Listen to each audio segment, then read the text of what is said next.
हाय, good morning, सत श्री अकाल, आदाब, नमस्कार, वणकम, जय हिंद। कैसे हो दोस्तों? मैं हूं आपका अपना सिर्फ आपका डॉक्टर नवनीत कालरा। और आज कितना चिकना बन के आया हूं मैं सिर्फ आपके लिए।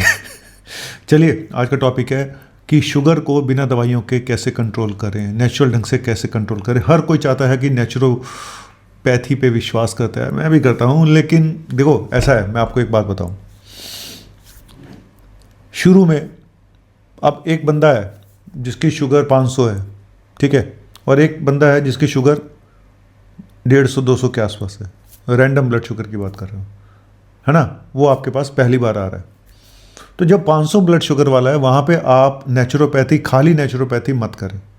वहाँ पे सिर्फ कि मैं सिर्फ ये खा के ठीक हो जाऊँगा, मैं ये बंद करके ठीक हो जाऊँगा। वो 500 वाली शुगर ना आपकी 400 तक आ जाएगी, 350 तक आ जाएगी, इससे नीचे नहीं आएगी। लेकिन जो 150-200 वाला है, उसकी शुगर नॉर्मल हो सकती है नेचुरोपैथी से, नेचुरल तरीके से, अपने लाइफस्टाइल को चेंज करके, डाइट को चेंज करके, सारी चीज़ें ठीक करके। तो इस बात को आप ध्यान रख लेना, क्योंकि आप लोग ना मैंने देखा जब शुगर होती है तो काफ़ी लोग तो दवाइयाँ ही नहीं खाते। वो कहते हैं मैं ना, मुझे एलोपैथिक नहीं खानी है, मैं तो खा रहा हूँ, मैं देसी दवाई खा रहा हूँ। आप कुछ भी खाओ, आप देसी खाओ, विदेशी खाओ, रशियन खाओ, ठीक है। लेकिन शुगर कंट्रोल होनी चाहिए। आप खाए तो जा रहे हो लेकिन शुगर कंट्रोल नहीं है, उसका भी कोई फ़ायदा नहीं है। सिर्फ ये सोच के कि जी एलोपैथिक दवाइयों के साइड इफ़ेक्ट होते हैं, मैं नहीं खाऊंगा, जो मर्जी हो जाए, तो ठीक है भाई, आपकी ज़िंदगी है। फिर शुगर आपकी लंबे समय तक ख़राब रहने पर आपकी किडनी, आपकी आँखें, आपका लीवर, लोगों को लगता है लीवर पर असर नहीं आता, बहुत सबसे बड़ा रीज़न लीवर ख़राब होने का आज की डेट में मोटापा और शुगर है, ठीक है। और आपकी नर्व्स, आपके फुट, कौन सी चीज़ है, आँखें, दिखाई देना बंद हो जाता है, फिर अंधे होके चलते हैं टकराते हुए। तो कुल मिला के मेरे हिसाब से आपको ये पता होना चाहिए कब किस समय क्या करना है। तो आज का टॉपिक क्या है? आज का टॉपिक यही है कि हम अपनी शुगर को नेचुरल तरीके से कैसे नॉर्मल करें। कुछ मैं टिप्स बताने जा रहा हूँ।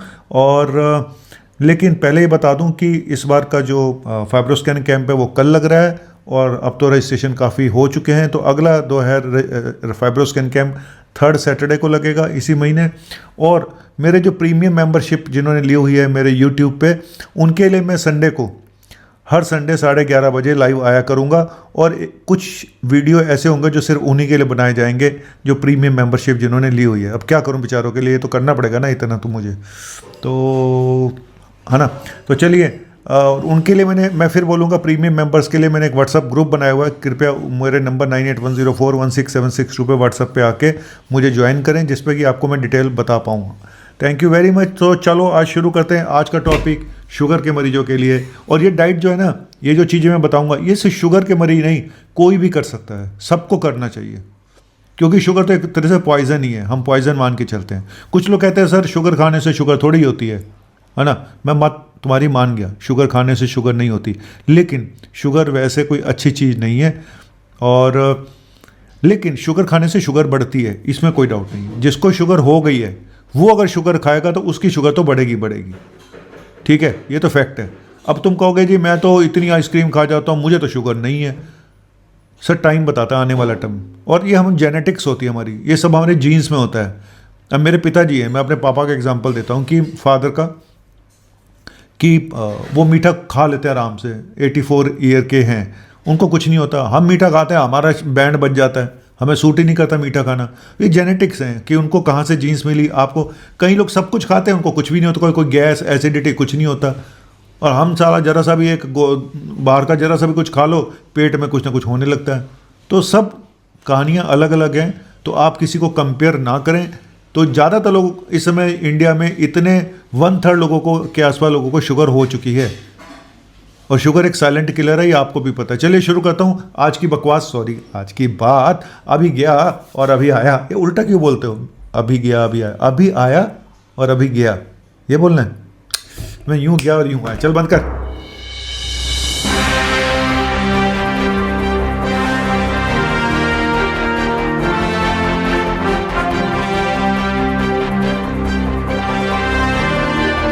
सबसे पहला टिप ये है, आपको जितनी भी ड्रिंक्स हैं वो बंद करनी है।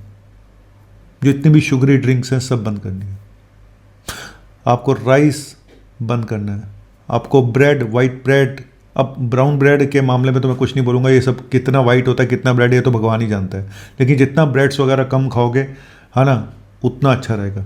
तो सबसे पहले no sugary drink, no rice, no bread, क्योंकि ये देखा गया है कि जितना भी आप लो कार्बोहाइड्रेट डाइट लेंगे उतना शुगर जल्दी कंट्रोल होती है। तो आप अब इसके बारे में आगे भी बताऊंगा कौन से कार्ब आप खा सकते हैं, कौन से कार्ब आप नहीं खा सकते। फिर भी कोशिश करें मैदा, शुगर और ये राइस, ब्रेड, पास्ता, ये सब चीज़ें जितनी भी हैं आप इसको बंद करें सबसे पहले, ठीक है। चलिए दूसरा टिप क्या है, सुबह चाय तो आप पीते होंगे है ना, और उसमें आपको क्या करना है, उसमें दालचीनी, सिनामोन ये डालना है, ठीक है। तो एक टुकड़ा भी अगर आप डाल लेंगे ना सिनामोन दालचीनी का, तो ये शुगर को कंट्रोल बहुत अच्छे ढंग से करता है। ये स्टडी हुई है 2019 में ये स्टडी हुई थी, जिसमें है कि effect of different amount of cinnamon consumption of blood glucose in healthy adult individual. और तो इसमें पाया गया कि 1 ग्राम से 6 ग्राम सिनामोन फास्टिंग ब्लड शुगर को बहुत अच्छे ढंग से कम कर देता है। तो और ये एंटीऑक्सीडेंट भी होता है, एंटी इन्फ्लेमेटरी भी होता है, हार्ट के लिए भी अच्छा है सिनामोन। दालचीनी, सिनामोन आधे लोगों को पता ही नहीं चलेगा, फिर डोरेमोन बन जाएंगे सारे यहाँ पे, फिर कहेंगे डॉक्टर साहब क्या होता है सिनामोन। दालचीनी, ठीक है। चलिए हर घर में मिलता ही होगा, मेरे घर में तो पड़ा रहता है। और ये ब्लड थिनर भी होता है, तो ये भी ध्यान रखना, जो लोग ब्लड थिनर ले रहे हैं उनको मत वो ना खाएं, ठीक है। चलिए नेक्स्ट, आपको अपने खाने से पहले एक प्लेट भर के वेजिटेबल सैलेड खानी है, जिसमें डिफरेंट तरीके की सब्जियां हों। सोटे कर लो है ना, कच्ची सब्जी आप नहीं खा पाओगे तो हल्का सा सोटे करके है ना उसको आप प्लेट भर लें और उसकी सलाद खाना खाने से पहले खाएं। ये स्टडी हुई है कि 2023 में स्टडी हुई थी कि अगर आप मान लो आप राइस खा रहे हैं, चावल खा रहे हैं, अगर आप राइस खाने से पहले ये वेजिटेबल सैलेड प्लेट भर के खा लेते हैं तो उसके बाद शुगर देखा गया तो शुगर स्पाइक कम हुआ। और जो लोग पहले राइस खाते हैं और वेजिटेबल बाद में खाई जिसने, उनमें शुगर स्पाइक ज़्यादा हुआ। तो खाना खाने से पहले कोशिश करें एक प्लेट भर के वेजिटेबल सैलेड ज़रूर खाएं, जिससे कि आगे आपका जो पोस्ट प्रेंडियल जो खाना खाने के बाद शुगर जो बढ़ती है वो कम बढ़ेगी। तो एक बार करके देखो, थोड़ी मेहनत करनी पड़ती है यार। बीबी को बोलो, बीबी नहीं कर रही तो खुद कर लो। लड़ाई झगड़े तुम्हारे इतने होते हैं, बीबी कहेगी अपने आप कर लो, मेरे बस का नहीं है, और उसके बाद तुम कुल्फ़ी भी खाओगे। बंद करो। तो अब नया ये बात है कि आपको कौन सा कार्बोहाइड्रेट्स खाना चाहिए। 2 तरह के कार्ब होते हैं, complex carb, simple carb. Simple carb मतलब जैसे कि आपकी शुगरी ड्रिंक्स हो गई, राइस हो गया, ब्रेड हो गई, है ना। तो ये चीज़ें क्या करती हैं, पास्ता हो गया, ये शुगर को एकदम से बढ़ाती हैं, स्पाइक करती हैं, क्योंकि इनमें फाइबर कुछ होता नहीं। हमारा अनाज है, दालें हैं, सब्जियां हैं, ये चीज़ें जो हैं ज़्यादा खानी चाहिए, क्योंकि ये इनमें फाइबर होता है जिससे शुगर स्पाइक कम से कम होता है, ठीक है। अच्छी चीज़ लोगों को अच्छी नहीं लगती, सबको बस वही चाहिए, चटोरी जबान, मैं तेरा मेहमान। बंद करो। अब नेक्स्ट टिप ये है कि खाना खाने के बाद, हर खाना खाने के बाद 20 मिनट आपको वॉक करनी है, ठीक है, सुबह दोपहर शाम। अब आप कहोगे सर काम आप कर लो, हम तो ऑफिस में बैठे हैं, हम कहाँ से करें, है ना। मैं मानता हूँ, लेकिन जो कर सकते हैं उनके लिए तो है ज़रूरी कि आप नाश्ता कर रहे हैं 10-15 मिनट वॉक कर लें, खाना खाया दोपहर का फिर 15-20 मिनट वॉक कर लें, रात को भी ऐसे ही कर लें। इससे क्या होगा कि जो पोस्ट प्रेंडियल शुगर बढ़ती है खाना खाने के बाद वो नहीं बढ़ेगी। आप करके देखो फिर मुझे बताओ, बढ़ेगी तो मेरा नाम बदल देना, डॉक्टर नवनीत काला से आप क्या रखोगे मेरा नाम, अब मुझे नहीं पता यार, चलो छोड़ो। एक और है टिप आपके लिए, करेले का जूस हफ्ते में 3 बार पिए। यह स्टडी हुई है 2017 में journal of traditional and complementary medicine में, कि उन्होंने दिखाया कि यहाँ पे ब्लड ग्लूकोज लेवल को सिग्निफिकेंटली रिड्यूस करता है करेले का जूस। एक तो करेला, ऊपर से नीम चढ़ा, है ना, तो नाम ऐसा है करेला, मुझे अच्छा नहीं लगता, लेकिन जिन लोगों को शुगर है उनको हफ्ते में 3 बार करेले का जूस पीना चाहिए।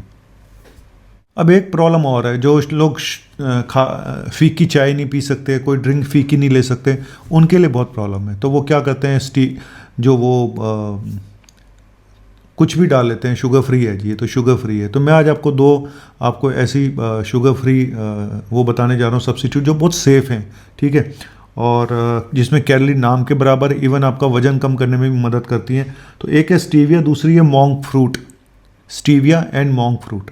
तो इससे आप रिप्लेस करें शुगर को, शुगर फ्री जो भी डालना है आपको, क्योंकि शुगर वैसे भी इन्फ्लेमेटरी होती है, बॉडी में सूजन करती है। तो इनके ये बहुत नेचुरल हैं, स्टीविया एंड मोंक फ्रूट। जिसका भी टेस्ट आपको अच्छा लगे, हालांकि मुझे किसी का भी नहीं अच्छा लगता, मैं फीकी चाय पीना पसंद करूँगा। वैसे मैंने चाय ही बंद कर दी, मैंने कहा टंटा ही ख़त्म करो, हम फीकी चाय पी नहीं सकते, और चाय भी नहीं बंद कर दी। हमारी ज़िंदगी तो वैसे साधुओं वाली हो गई, अब कोई बचा ही क्या हमारी ज़िंदगी में। और जनरली क्या है कि हम लोग 3 बार खाना खाते हैं, ठीक है। सुबह नाश्ता करते हैं ज़्यादातर लोग, और फिर दोपहर को खाते हैं, फिर रात को खाते हैं। कुछ लोग इंटरमिटेंट फास्टिंग भी करते हैं। देखो, शुगर के पेशेंट में मेरा ये मानना है कि आपको हर 3-3 घंटे बाद खाते रहना चाहिए। स्मॉल एंड फ्रीक्वेंट्स मील 6 बार खाना चाहिए शुगर के पेशेंट को। सुबह नाश्ता करो, ठीक है, उसके 2 घंटे बाद, 2.5 घंटे बाद फिर खा लो, थोड़ा सा फ्रूट खा लिया, कोई स्नैक ले लिया, जो अलग से मैं बताता हूँ अपनी डाइट में, तो वो ले लो आप, ठीक है। फिर आप थोड़ा खाओ लंच टाइम पे, फिर आप दोपहर शाम को 4-5 बजे इवनिंग टी, उसके साथ कोई स्नैक ले लो। इस तरह से आप खाया करो। फिर खाना अर्ली खाना है, 7 बजे आप खा लो, ठीक है, 8 बजे 7 बजे, जितना अर्ली खा लोगे वो अच्छा है, ठीक है। लेकिन हाँ, आपको अगर इंसुलिन लेना है, ये सब चीज़ें, तो मेरे हिसाब से आपको हर 3-3 घंटे बाद खाना चाहिए। ये देखा गया है, जो लोग इकट्ठा खाते हैं उनमें शुगर स्पाइक्स बहुत ज़्यादा होते हैं, एकदम से फ्लक्चुएट करती हैं शुगर। अगर आप रेगुलर इंटरवल पे थोड़ा थोड़ा करके खाते रहोगे, रोटी कम खा लो, फिर खा लेना, है ना। तो इस तरह से आप खाओगे ना। सुबह जैसे आपने अब इकट्ठा भारी नाश्ता कर लिया, वो नहीं करना चाहिए। मैं वैसे भी मना करता हूँ कि बहुत हैवी ब्रेकफास्ट नहीं करने चाहिए। ब्रेकफास्ट करो, आप लाइट ब्रेकफास्ट करो, 2-3 घंटे बाद फिर कुछ खा लो, शुगर के पेशेंट के लिए स्पेशली, ठीक है। जैसे भैंस होती है ना, जुगाली करती रहती है सारा दिन, तो आपको भैंस बनना है, गाय बनना है। हाय, वैसे भी तो आप गायें हो, बिल्कुल गऊ समान। शुगर के पेशेंट बड़े सीधे होते हैं बेचारे, है ना, कुछ नहीं बताते किसी को। शादी में देखा करो इनको, एक कोने में खड़े हो गए, सबसे ज़्यादा आइसक्रीम यही खा रहे होते हैं। सारा मीठा जितना काउंटर होता है वहाँ पे इधर उधर मुझे देख रहे होते हैं कि डॉक्टर साहब ना देख लें, डॉक्टर साहब ना देख लें। और मैं देख भी लेता हूँ ना, तो मैं भी मुँह यूँ कर लेता हूँ दूसरी तरफ। मैंने कहा खाने दे, क्या बेचारों को आज की रात मतलब सगन दिया है, तो भैया क्यों ना लूटे। भले ही शुगर कल को 500 हो जाए, 600 हो जाए, फ़ायदा किसका होगा? अल्टीमेटली डॉक्टर कालरा का फ़ायदा होगा। तो इसलिए मैं मना ही नहीं करता, मैंने खाओ खाओ खाओ, जितना खाना है खाओ, घूम फिर के फिर आओ। यही है ज़िंदगी का, सगन दिया है, पूरा पूरा वसूल करेंगे। दिल दिया है जान भी देंगे, ऐसा गन तेरे लिए, तू मेरा कर्मा तू मेरा धर्मा। वही तो है सारा कर्मा, वो नज़र आ जाता कर्मा जब ये चुप चुप के कुल्फी खा रहे होते हैं, इधर रबड़ी जलेबी खा रहे होते हैं। मुंह में पानी आ गया आप लोगों के भी, है ना। तू मेरा कर्मा तू मेरा धर्मा, तू मेरा आन है, ऐ सगन तेरे लिए। सगन दिया भाई, पूरा दिया है, पूरा वसूल करके आएंगे। एक की जगह 10-10 लोग जाते हैं खाना खाने, सगन देते हैं साले 1100 रुपये। और सर लड़की वाला बर्बाद हो जाता है, यूँ माथा पीट होता है बाप उसको देख के। ऐसे नमस्ते तो कहता है जब एंटर करते हो, आइए आइए आइए। फिर देखते हैं 10 लोग आए हैं 10 लोग आए हैं, मुँह से गाली दे रहा होता है लड़की का बाप। फिर वो सगन पकड़ा रहता है, वो समझ जाता है ये लिचड़ आदमी 1100 से ऊपर सगन तो देगा नहीं। 1100 भी ज़्यादा हो गया कुछ लोगों के लिए। 500 रुपये में आते हैं, 10 लोग खा के जाते हैं, 50 रुपये पर प्लेट। वो बेचारे ने 1000 रुपये पर प्लेट रखी हुई है, उसका ऐसा चूना लगाते हैं, ऐसा चूना लगाते हैं, इसकी मौका Nagi saga. Thank you very much, शुक्रिया, बाय बाय, मैं चलता हूँ, बाय।